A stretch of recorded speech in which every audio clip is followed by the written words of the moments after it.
Welcome back, students. Today, the unit we are going to start is elasticity of demand. तो elasticity, आपके नजर में elasticity जो है ये क्या हो सकता है? किसी भी चीज का हमें देखना हो कि ये कितनी इलास्टिक है, अगर तो हम क्या देखते हैं कि वो कितनी स्ट्रेचेबल है ना। रबर बैंड है एक रबर बैंड को जब हम स्ट्रेच करते हैं, हम उस पर फोर्स अप्लाई करते हैं अपने हाथों से, तो वो कितना ज्यादा स्ट्रेच हो जाता है, वो हमें क्या बताता है कि वो कितना इलास्टिक है। वहीं पे अगर एक क्या है, आपके पास थ्रेड है, तो थ्रेड की इलास्टिसिटी क्या होती है? कुछ भी नहीं होती, जीरो इलास्टिसिटी होती है, क्योंकि हम उसको जितना भी खींच ले वो उतना ही रहता है। कई थ्रेड्स होते हैं जिनकी थोड़ी सी इलास्टिसिटी होती है। तो उस साइड ना जाते हुए कहने का ये मतलब है कि इलास्टिसिटी क्या होता है कि किसी भी चीज में कितना स्ट्रेच आता है जब उस पे क्या लगाई जाए, फोर्स लगाई जाए। तो उसी तरीके से इलास्टिसिटी ऑफ डिमांड जो है, इलास्टिसिटी ऑफ डिमांड हमें क्या बताता है? ये हमें बताता है रिस्पॉन्सिवनेस किसकी, change in quantity demanded. Quantity demanded जो हमारी है वो किस तरीके से चेंज होती है जब वो सारे फैक्टर्स जो हमारी डिमांड को इफेक्ट करते हैं उनमें से कोई सा भी फैक्टर जो है वो चेंज होता है। तो कहने का मतलब है इलास्टिसिटी ऑफ डिमांड हमारा जो है वो हमें ये बताता है कि जब डिमांड जो है वो चेंज होती है, ठीक है, डिमांड चेंज होती है किस वजह से? Income of the consumer change हो जाए, उस वजह से प्राइस जो है कमोडिटी की उस वजह से चेंज हो जाए, या प्राइस ऑफ रिलेटेड गुड्स जो है ये चेंज हो जाए। ये तीन जो है मेन डिटर्मिनेंट्स है हमारे। तो इन तीनों में से अगर किसी में भी चेंज आता है तो उस चेंज की वजह से हमारी जो क्वांटिटी डिमांडेड है, हम कितना डिमांड कर रहे हैं, उसमें क्या चेंज आएगा, वो होती है हमारी इलास्टिसिटी ऑफ डिमांड। जैसे हमें पता है कि हमारे सारे के सारे गुड्स की जो हमारी डिमांड करने की पावर होती है, या हम जिस तरीके से डिमांड करते हैं, अलग अलग गुड्स का जो है वो अलग अलग रहता है। जैसे जो नेसेसिटीज है, जो चाहिए ही हमें, जरूरी चीज चाहिए है, उनका प्राइस चेंज हो भी जाए तो उनकी जो डिमांड है वो कुछ खास कम नहीं होती है। जितना हमें कंज्यूम करना है, जरूरी कंज्यूम करना है, वो तो कंज्यूम होगा ही होगा, उसकी डिमांड कट नहीं होती है। जैसे मेडिसिन है, मेडिसिन इमरजेंसी कंडीशंस के लिए होती हैं, वो नेसेसरी है, कोई लग्जरी नहीं है। अब अगर किसी को कोई बीमार है, किसी को मेडिसिन चाहिए है, तो क्या प्राइस राइज होने की वजह से लोग दवाइयां नहीं लेंगे? वो लेंगे, वो तब भी डिमांड करेंगे, अदर एक्सपेंसेस में से पैसा काट के उस तरफ देंगे, क्योंकि लाइफ जो है हमारे लिए वो फर्स्ट प्रायोरिटी रहती है। जान है तो जहान है। उसी तरीके से कई और गुड्स हैं जो हमारे नॉर्मल गुड्स होते हैं। नॉर्मल गुड्स में क्या है, हम देखते हैं कि प्राइस चेंज होने की वजह से जो है क्वांटिटी डिमांडेड में क्या है, इफेक्ट होता है। क्वांटिटी डिमांडेड हमारी चेंज होती है, लेकिन उतना जो उसका चेंज जो है लेवल नहीं रहता। उसी तरीके से कुछ ऐसी चीज जो हम बहुत ज्यादा यूज करते हैं, तो उनमें क्या होता है कि जैसे ही थोड़ा सा प्राइस चेंज होता है तो हम स्टोर करने के लिए, या हमें पता है कि हम इसके ऑल्टरनेटिव यूज हैं, तो हम क्या करते हैं, ज्यादा क्या कर लेते हैं, क्वांटिटी स्टोर कर लेते हैं जैसे ही प्राइस कम होता है। तो इस तरीके से हमारे अलग अलग जो गुड्स हैं उनकी क्या होती है, जो इलास्टिसिटी ऑफ डिमांड होती है वो अलग होती है। तो हम वही जो है इस यूनिट में पढ़ेंगे कि उसको किस तरीके से मेजर किया जा सकता है, हमें कैसे पता चलेगा कि इस गुड की जो इलास्टिसिटी है वो कितनी है, और ये सब चीजें। तो इलास्टिसिटी को हम डिफाइन कैसे करते हैं? Elasticity is defined as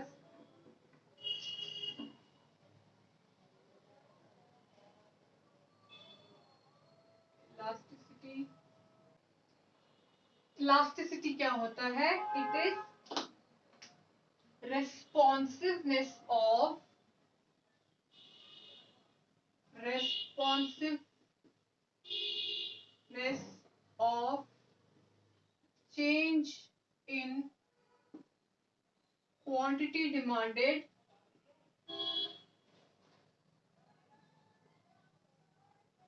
to change in price, to change in its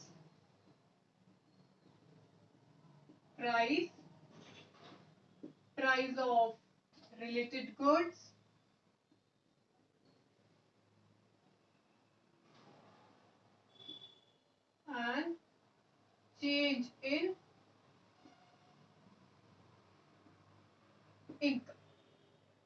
elasticity is responsiveness of change in quantity demanded to change in its price, price of related goods and change in income.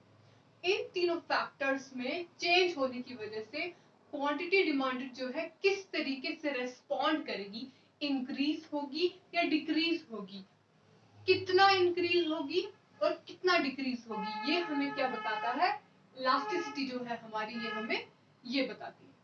अब ये जो factors हैं जिनकी वजह से हमारा price change हो रहा है, इन्हीं फैक्टर्स पे जो है हमारी इलास्टिसिटी क्या होती है, 3 टाइप्स की होती है। तो हमारी इलास्टिसिटी जो है ये 3 टाइप्स की होती है। सबसे पहली जो है वो क्या है, price elasticity. It is price elasticity. The second one is cross price elasticity.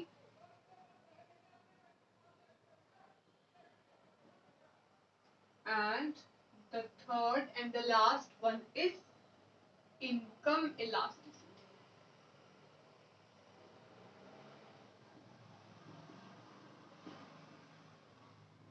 अब यहीं से हमें ये क्लियर हो जानी चाहिए ये बात कि प्राइस इलास्टिसिटी में हम रेस्पॉन्सिवनेस मेजर करते हैं क्वांटिटी डिमांडेड का to change in price. Cross price elasticity में भी हम किसकी रेस्पॉन्सिवनेस, क्वांटिटी डिमांडेड जो है उसकी रेस्पॉन्सिवनेस हम मेजर करते हैं with relation to change in price of related goods. उसी तरीके से इनकम इलास्टिसिटी में जब कंज्यूमर का जो इनकम है वो चेंज होने की वजह से हम जो है क्वांटिटी डिमांडेड में कितना चेंज आया है उस रिस्पॉन्सिवनेस को हम मेजर करते हैं। तो सबसे पहले है हमारी प्राइस इलास्टिसिटी।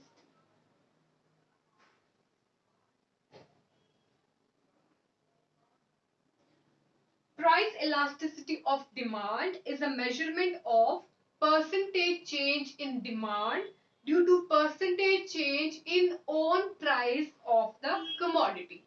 तो ये हमें क्या बताता है कि परसेंटेज चेंज जो है डिमांड में कितना हुआ है, किस वजह से कितना परसेंटेज चेंज जब उसके प्राइस में आया तो उसकी वजह से कितना परसेंटेज चेंज जो है हमारे उसकी क्वांटिटी डिमांडेड में होगा। तो ये हमें कौन बताता है, हमारी प्राइस इलास्टिसिटी ऑफ डिमांड। अब जो हमारी प्राइस इलास्टिसिटी ऑफ डिमांड है ये अगेन इसको हमें मेजर करने के हमारे पास है 3 मेथड। ठीक है, सबसे पहले आता है टोटल आउटले और एक्सपेंडिचर।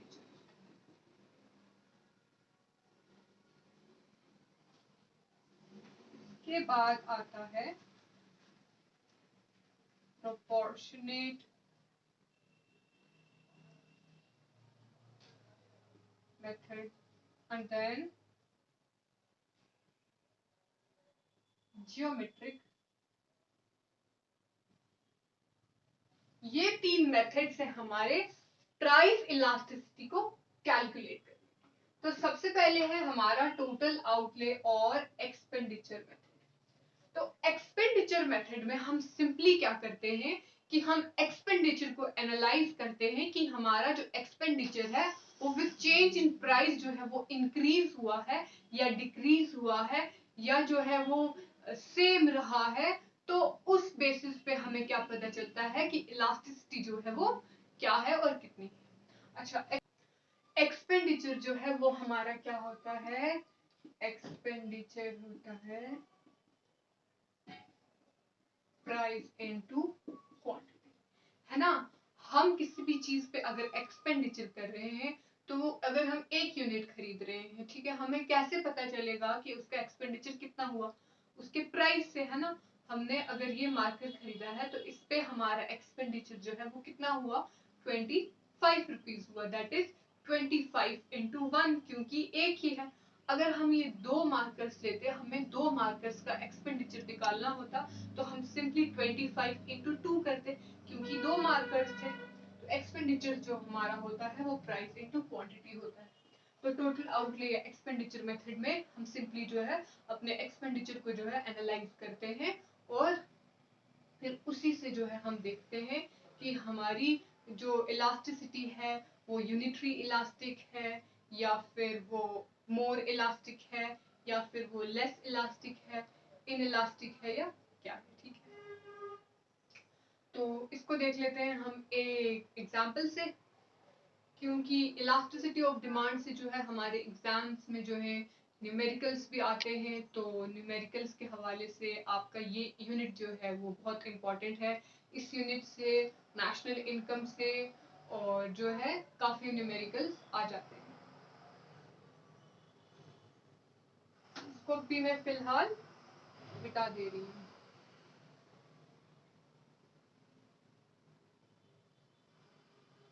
एग्जाम्पल करेंगे उससे आपको क्लियरली समझ आ जाएगा।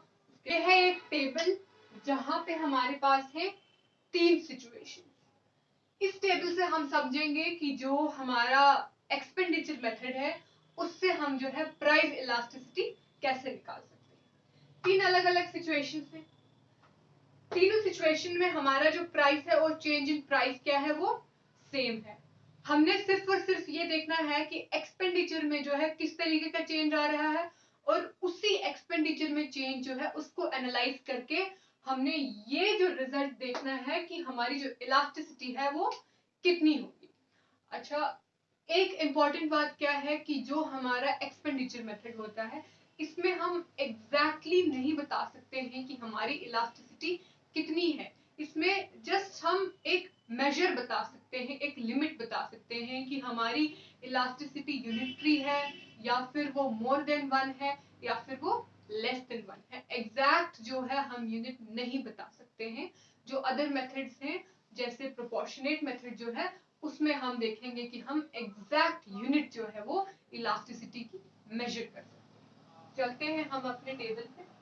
तो पहले था प्राइस ऑफ कमोडिटी 2 से जब हमारा प्राइस 1 हो गया, प्राइस डिक्रीज हुआ, तो हमारी जो क्वांटिटी थी, क्वांटिटी क्या हो गई, प्राइस कम होने की वजह से हमारी क्वांटिटी डिमांडेड इंक्रीज हो गई। लेकिन हमारा जो टोटल एक्सपेंडिचर था उसमें यहाँ पे कोई चेंज नहीं आया। 4 into 2 8, 8 into 1 8। Since total expenditure में कोई चेंज नहीं आया, जब हमारा टोटल एक्सपेंडिचर जो है वो सेम रहता है विद चेंज इन प्राइस, तब क्या होती है हमारी elasticity of demand, it is equal to 1, that is वो यूनिटरी इलास्टिक होती है। नेक्स्ट केस है हमारा बी। अगेन प्राइस हमारा 2 से 1 ड्रॉप हुआ। एट प्राइस 2 क्वांटिटी डिमांडेड कितनी थी, 4। वहीं पे प्राइस डिक्रीज होने पे क्या हुआ, क्वांटिटी डिमांडेड हमारी इंक्रीज कर गई टू 10। यहाँ पे क्या हुआ है, ज्यादा इंक्रीज हुआ है लास्ट टाइम से। अब हम एक्सपेंडिचर देखेंगे अगर, तो 4 इंटू 2 अगेन कितना होता है, 8। वही 10 इंटू 1 कितना हो गया, 10। तो यहाँ पे हमारा एक्सपेंडिचर क्या हुआ है, इंक्रीज हुआ है। टोटल एक्सपेंडिचर जब हमारा क्या करता है, इंक्रीज करता है, टोटल एक्सपेंडिचर अगर हमारा इंक्रीज कर जाए तो हमारी इलास्टिसिटी ऑफ डिमांड क्या होती है, ग्रेटर देन 1 होती है। क्योंकि यहाँ पे थोड़ा प्राइस जैसे ही चेंज हो रहा है तो हमारा जो टोटल डिमांड तो क्या है, वो प्राइस कम होने की वजह से डिमांड बढ़ रही है, लेकिन हमारा जो टोटल एक्सपेंडिचर है वो क्या कर रहा है, राइज हो रहा है। अगर वो राइज कर रहा है तो हमारी इलास्टिसिटी ऑफ डिमांड क्या होगी, ग्रेटर देन 1 होगी। EV will be greater than 1। Third case हमारे में क्या है, अगेन प्राइस और प्राइस चेंज सेम है। क्वांटिटी डिमांडेड कितनी है हमारी से, 3। 3 से हमारी क्वांटिटी डिमांडेड क्या हुई, सिर्फ और सिर्फ 4 हुई। तो जब हम यहाँ पे एक्सपेंडिचर निकालेंगे, 3 इंटू 2 6, 4 इंटू 1 4। इस केस में क्या हुआ, हमारा टोटल एक्सपेंडिचर प्राइस कम होने की वजह से क्या हो गया, ड्रॉप हो गया। यहाँ पे हमारा टोटल एक्सपेंडिचर जो है वो डिक्रीज हो गया। तो यहाँ पे इलास्टिसिटी क्या होगी, लेस देन 1 होगी। हमने पहले भी पढ़ा था, जैसे गिफिन गुड्स होते हैं, गिफिन गुड्स में क्या होता है, प्राइस जब कम होता है तो उनकी क्या हो जाती है, क्वांटिटी डिमांडेड भी जो है वो कम हो जाती है। बहरहाल यहाँ पे वो केस नहीं है। जस्ट क्या है कि यहाँ पे थोड़ा ही चेंज आ रहा है और हमारा जो प्राइस में चेंज है वो रिलेटिवली जब ज्यादा होता है तो उसकी वजह से हमारा एक्सपेंडिचर जो है वो क्या हो जाता है, डिक्रीज हो जाता है। तो जब एक्सपेंडिचर हमारा डिक्रीज हो तो वहां पे हमारी जो इलास्टिसिटी ऑफ डिमांड होती है वो क्या होती है, लेस देन 1 होती है। आज के लिए इतना ही। नेक्स्ट लेक्चर में जो है हम नेक्स्ट दो मेथड्स जो है इसके कवर कर लेंगे। Thank you so much.